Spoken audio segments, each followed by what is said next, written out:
Hello everyone, I'm the NEFC and this is Blue Lions TV, and today I'm bringing you guys the match preview for our upcoming game against Newcastle on Saturday. Now, I'm not going to be at the game this Saturday. I'm actually going to be in Amsterdam for this weekend. It is my birthday today, so I'm going to be celebrating there for the weekend. So I'm just warning you guys, it might be difficult for me to bring the match review for the Newcastle game. I'm going to try and watch it when I'm there. I'm going to try and do a live stream when I'm up there, but I can't promise anything. I'm going to try my best. Anyway, you guys, getting straight into the match preview. And Newcastle are going to be pretty interesting now. They are 15th in the league. They haven't been amazing, but they're going to be interested in the terms of that Rafa Benitez is the type of manager that doesn't really have a distinct style when it comes to playing. He's kind of like a Mourinho in that regards, where he will adapt his strategy and his tactics towards the opposition he's playing against. So it's going to be hard for me to really predict what they're going to do. Of course, I do know what Newcastle's weaknesses are. That is the flanks. You know, they're very bad at defending from the flanks. Mbemba, a guy that's naturally a defender, Congo international, he's been playing left back quite a lot this season because there's an injury there. He's been decent, to be fair. Yedlin, even though he's got a lot of pace going forward, he is like a B-Tech Kyle Walker, if you want to be completely honest.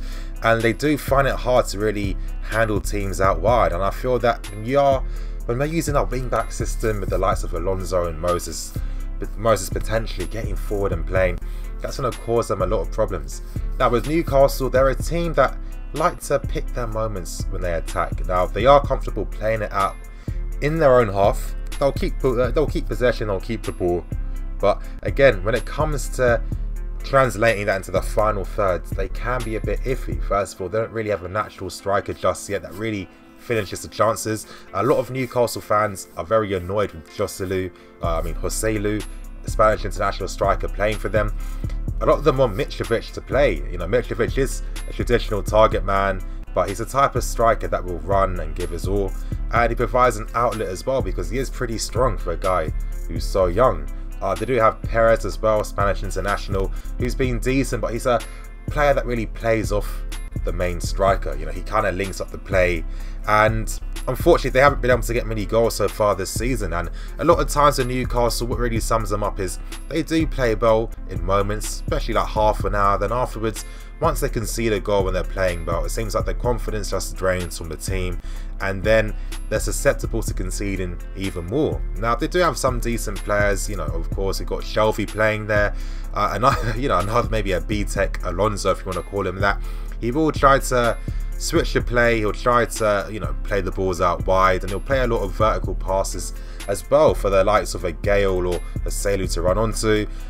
They had to have another Spanish international called Marino on loan from Dortmund, who Newcastle fans are very happy with. They feel that when he does play, they have a better chance of winning, and in a way he makes sense of their possession game a bit more in terms of the passes he's picking, the way he's able to dictate the play as well. And it seems like the team have a better balance with him playing because defensively he is pretty good. Now when Newcastle did lose to Watford, they had a midfield of Diarmi and Shelby. Now again, Diarmi to me is a decent player, but again, there was no defensive solidity. There's no tactical news from either of them to really know when to sit back and really be compact and tight. Now, if anything, to me that comes down to the manager. You know what to expect. I always think managers, they have their ways to really make do with unfortunate situations. He could have found a solution to make them work, or even switch the system if he had to. That wasn't to be. And if anything, Newcastle really summarise a team that, they look decent on the board at times, but again, there's no real substance to anything they do. So they have been a bit of a bogey team recently, but again, I thought that was more when Mourinho was in charge.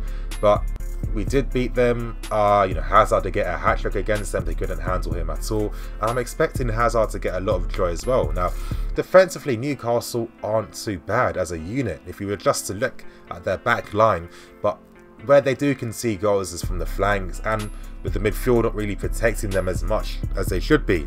So I feel that if we do play Morata and Hazard very close to each other, which I think is the key, that's going to create a lot of problems for them. And I'm hoping that that is going to be the case when we do play them, because Ideally, I would like to see a 3-5-2 in this system, because I think that with the late man runs from a third man midfield player and with Fabregas pushing up in a more advanced position to really, find the ball for our front players and to be able to switch the ball out to our wing backs, that's going to cause Newcastle a lot of problems, especially when you're taking in tandem that they don't have a proper defensive midfielder at this moment in time.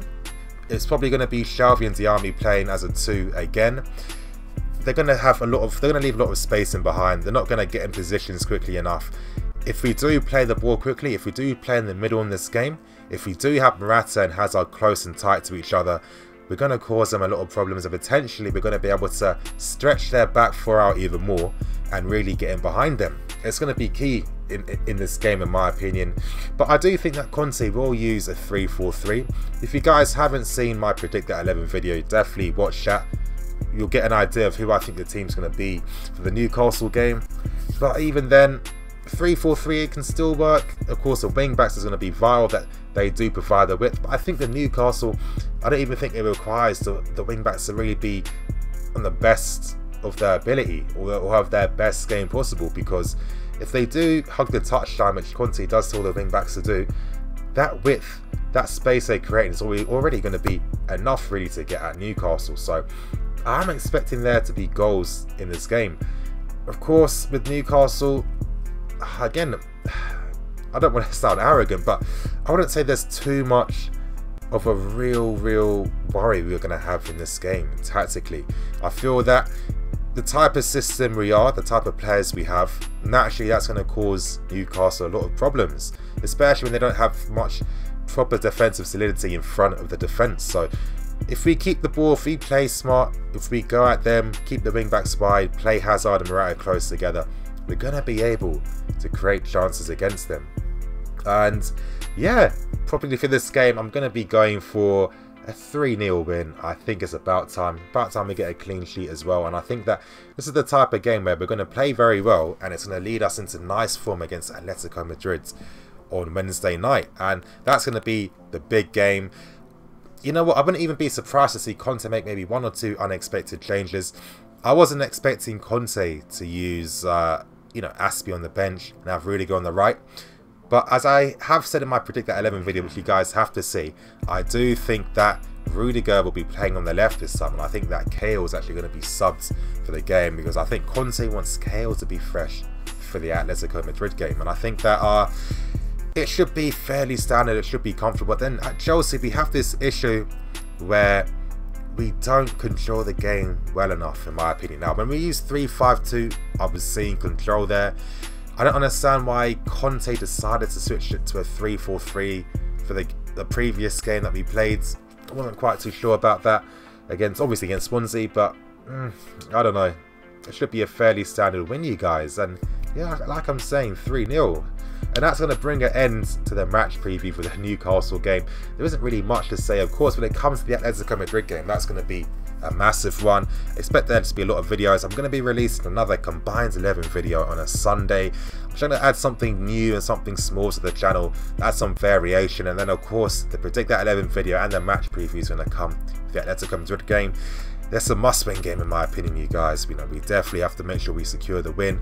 As I keep stressing, if we secure the win, that's going to guarantee us an easier chance of playing a weaker team for the round of 16. We can't afford to play against a Paris Saint-Germain or a Barcelona, because I think if we were to play two of the most informed teams in Europe, that's really going to affect our chances of really progressing through the stages. And I think that I'm hoping that the game against Newcastle is going to be a confident performance. I want to see control in the game. I want to see chances being made.